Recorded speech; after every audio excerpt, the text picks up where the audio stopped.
When we think of a student athlete, we think a lot of things, and it brings up the debate. So the definition of a student athlete is a participant in an organized competitive sport sponsored by an educational institution which he or she is enrolled. Student athletes typically balance roles of being a full-time student and a full-time athlete. So since student comes first when you say student athlete, you think of going to class daily, study hall, maintaining a certain GPA. Also, with being a student athlete, they have other athletic things they have to uphold. Going to practice, lifting weights, watching film, study hall with the team, and other giving back to the community, doing community service. Now we look at the money these universities make off these student athletes. For example, LSU football alone took in $10.9 million last year. They're making so much money off these players. This debate of should student athletes get paid is really coming to a head.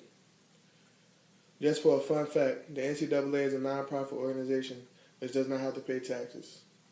So all the money that the NCAA makes off these players is tax-free and going in their pockets.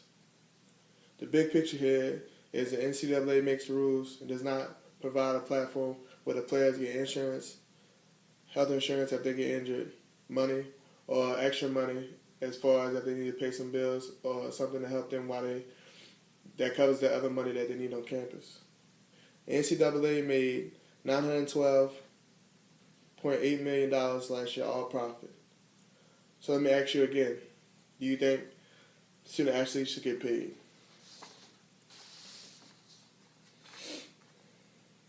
From the start, in 1906, the NCAA was created to protect the young people from dangerous and explosive athletic practices of the time. It was established under President Roosevelt. By the mid-1950s, students were being paid to play at an institution because they can't afford the college costs. Because of the complications that created, scholarships were established. At the time, several colleges were unwilling to pay extra funding because it took away from the amateurism. So the NCAA has undergone several rule changes and expansions to protect the athletes. However, one major purpose rule change, simmering just beneath the surface, has basically started the program. Until some recent years, athletes should be paid. The amendment is dominantly supported by some and proposed by others. This debate has gone on too long in the forums. Athletes are being pushed to perform at the top of their game for their program, but in all reality, the program and institution they go to aren't taking care of them as well as they need to be. Athletes spend almost 50 hours a week on athletics, and on any average, 35 hours a week studying. All athletes are being pushed hard. Despite the training condition, these individuals are only humans. 13 players in the Midwest alone were diagnosed with concussions last year. And with that breakdown, the NCAA covered only a certain amount of their costs. For example, Duke point guard Marshall Plumlee is forced to sit out the remainder of the season due to a stress fracture in his foot. Even with this injury, he still is required to still maintain a certain GPA, travel with the team, and uphold all his criteria, while the NCAA is only helping with some of his costs since he got hurt during a sport event. Could you imagine preparing for a final, knowing that you can't play, still having to go to study hall, still having to go to practice, and still going to the games, and still having to prepare for final just like a regular student? However, due to the raising costs of the collegiate living, the scholarships that are being offered are not enough to take care of all their costs. Without covering their full costs, without tuition and an athletic scholarship, they're still about $3,000 short to be exact.